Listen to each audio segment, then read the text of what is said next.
राज्य सरकारी कर्मचाऱ्यांना मोठा दिलासा, पगार पेन्शनवर मोठा निर्णय. सर्वप्रथम आपण डिसेंबर पेड इन जानेवारी याचा नेमका अर्थ समजून घेणे गरजेचे आहे. साधारणपणे एखाद्या महिन्याचा पगार किंवा पेन्शन त्या महिन्याच्या शेवटी किंवा पुढील महिन्याच्या सुरुवातीला जमा केली जाते. मात्र काही वेळा प्रशासकीय कारणांमुळे, लेखा प्रक्रियेतील बदलांमुळे किंवा आर्थिक वर्षाअखेरच्या कामकाजामुळे डिसेंबर महिन्याचा पगार आणि पेन्शन थेट जानेवारी महिन्यात जमा केली जाते. याला डिसेंबर पेड इन जानेवारी असे म्हटले जाते. आता डिसेंबर महिना हा शासनासाठी आर्थिकदृष्ट्या अत्यंत महत्त्वाचा असतो. वर्षाअखेरचे खर्च, अनुदानांचे समायोजन, नवीन आर्थिक वर्षाची तयारी, लेखापरीक्षण अशा अनेक प्रक्रिया याच काळात सुरू असतात. त्यामुळे काही वेळा पगार व पेन्शन वितरणाच्या तारखांमध्ये बदल करावा लागतो. हा बदल कोणताही लाभ कापण्यासाठी नसून केवळ प्रशासकीय सोयीसाठी केला जातो, हे समजून घेणे महत्त्वाचे आहे.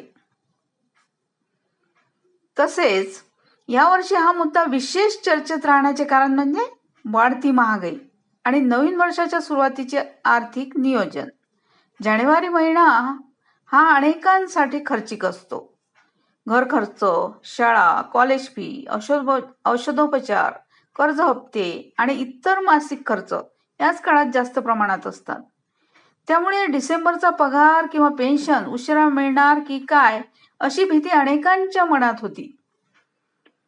आता मिळालेल्या माहितीनुसार डिसेंबर पेड इन जानेवारी या संदर्भात संबंधित विभागाकडून परिपत्रक निर्गमित करण्यात आले आहे. या परिपत्रकात पगार आणि पेन्शन वितरणाची प्रक्रिया स्पष्ट करण्यात आली असून लेखा विभाग, कोषागार आणि संबंधित कार्यालयांनी कोणत्या पद्धतीने कार्यवाही करायची आहे याबाबत सूचना देण्यात आल्या आहेत. त्यामुळे पगार व पेन्शन अडणार नाही असा दिलासा व्यक्त केला जात आहे.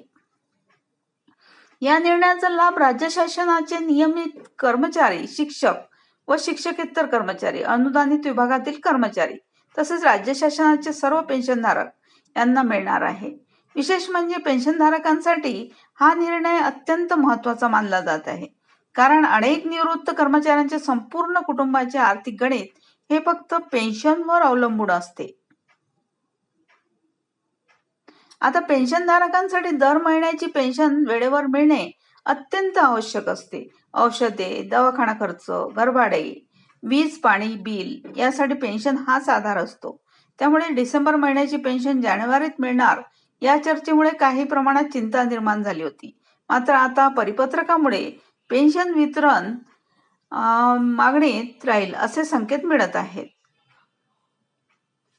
या संपूर्ण प्रक्रियेत कर्मचारी संघटनांनी सक्रिय भूमिका घेतली होती. अनेक संघटनांनी शासनाकडे निवेदन देऊन कर्मचाऱ्यांवर आर्थिक ताण येऊ नये अशी मागणी केली. शासनाने या मागण्यांचा विचार करून हा निर्णय घेतल्याचे बोलले जात आहे. त्यामुळे हा निर्णय एक तोल लागून पाहिला जात आहे.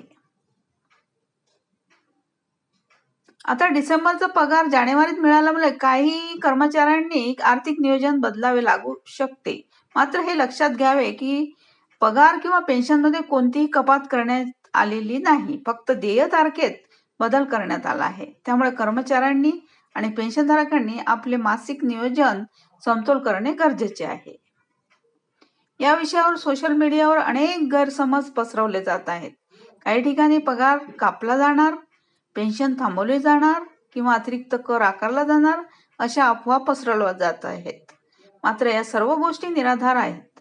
डिसेंबर पेड इन जानेवारी म्हणजे कोणतीही आर्थिक तोटा नाही हे स्पष्टपणे लक्षात ठेवणे आवश्यक आहे. आगामी काळात शासनाकडून या विषयावर अधिकृत स्पष्टीकरण किंवा पुढील सूचना जारी होण्याची शक्यता आहे. त्यामुळे सर्व कर्मचारी आणि पेन्शनधारकांनी फक्त अधिकृत परिपत्रक आणि शासनाच्या सूचनांवरच विश्वास ठेवावा. कोणती अफवा किंवा अप्रमाणित माहितीवर निर्णय घेऊ नये. एकंदरीत पाहता डिसेंबर पेड इन जानेवारी हा निर्णय राज्य कर्मचारी आणि पेन्शनधारकांसाठी दिलासा देणारा ठरत आहे.